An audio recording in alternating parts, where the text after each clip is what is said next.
is warning that Russia is massing a force of nearly 100,000 troops near the eastern stronghold of Pokrovsk. He says the build-up signals Moscow is preparing new offensive operations. Zelensky insists the situation remains under control, but calls the Pokrovsk direction the most serious on the front line today. At the same time, he's urging faster delivery of U.S. weapons purchased for Kyiv by NATO allies. He says the arms corridor must work more quickly to strengthen Ukraine's defenses. The appeal comes as Kyiv braces for intensified Russian attacks in the east. Let's have a look at what the Ukrainian President Volodymyr Zelensky has said. Є з американською стороною кілька питань. Перше питання – програма Pearl. Ми купуємо зброю Сполучених Штатів Америки. У нас є Данія, Норвегія, Швеція на 500 мільйонів, Німеччина на 500, Канада упродовж нашої зустрічі 24-го з Карні. Рішення щодо 500, Бельгія сьогодні на ранок підтвердила 100 мільйонів. Ми хочемо, щоб цей коридор працював трішки швидше. Ситуація, що стосується фронту, ситуація у нас більш-менш нормальна. Контрольована ситуація. Покровський напрямок найсерйозніший сьогодні накопичення, концентрація ворога там є. До 100 тисяч те, що є на ранок. Вони готують у будь-якому випадку наступальні. This comes as Zelensky's chief of staff says Russia is deliberately dragging out hostilities, refusing to meet for the talks. He discussed Moscow's unwillingness and the latest strike on Kyiv during a meeting with U.S. envoy Steve Witkoff, stressing urgent Western support. Meanwhile, France and Germany have pledged more air defense support to Ukraine after massive Russian strikes, saying Moscow shows no intent to end its war despite ongoing international diplomatic efforts. Now for this discussion, we're joined by Mark Sutherland. Welcome, Mark Sutherland. Let's dive into our first discussion with Mark. He's a geopolitical analyst, joins us live from London. Given Zelensky's call for faster delivery while saying that its situation is under control, it seems that it's critical that the situation is maybe not under control, but critical. So how do you make up of this? Super good to be with you. As you know, that basically NATO has said buy arms of America, and as a way of then getting those into Ukraine. And also in regard to this, then it means that how fast are the supply lines which Ukraine Zelensky is then talking about in this situation. And as you've just reported, 100,000 troops in the Pokrovsk area, which is an area that the Russians are saying they are claiming that territory. Of course, this is serious, and as I've said to you, others on NewsX a number of times, the thing that we want is people to be able to sit down, genuinely have a conversation, and to then seriously seek the peace and to stop this war. But this is extremely difficult when someone is turning around and saying, look, we've taken this territory, we're not going to then give up that territory. And of course, then understandably, President Zelensky is turning around and saying, well, we want that territory back. So we then have this complete lockjam. Remember that we have spent since the invasion in February 2022 until a meeting of President Trump and Putin in Alaska, there'd been no face-to-face on that kind of level. We're also fully aware that as 2 months into the invasion, there was a peace deal on the table. But again, it's about, you've taken land. We want our land back. So without it seeing a very sort of flippant thing to say, yes, it's extremely complicated. And the last thing that we want is an escalation of the war.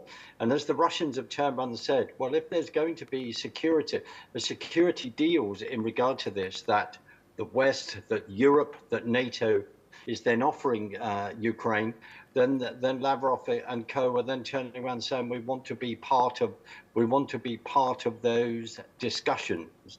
So again, without it being flippant, this is extremely complicated, but we want to see some serious talks and some serious action.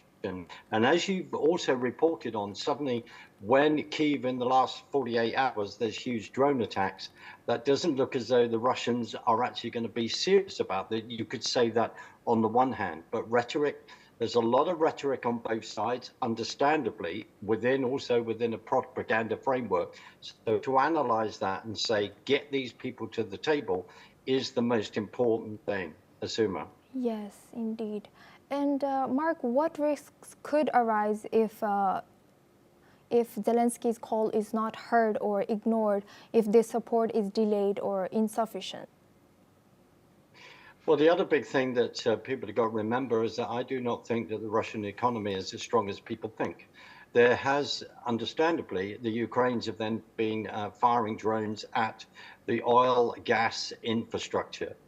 The Russians rely on that in selling oil and gas around the world. We've talked about they have this ghost fleet, and that sanctions, again, another set of sanctions need to step up to bring that price down to then put them in a position where they then can't afford this war. If you then analyze it to say that 50% of their economy is then on this war level, then that is extremely serious, because in the end, at home, Russians will be turning around and saying, well, this money is not being spent on schools and other infrastructure that actually better our lives.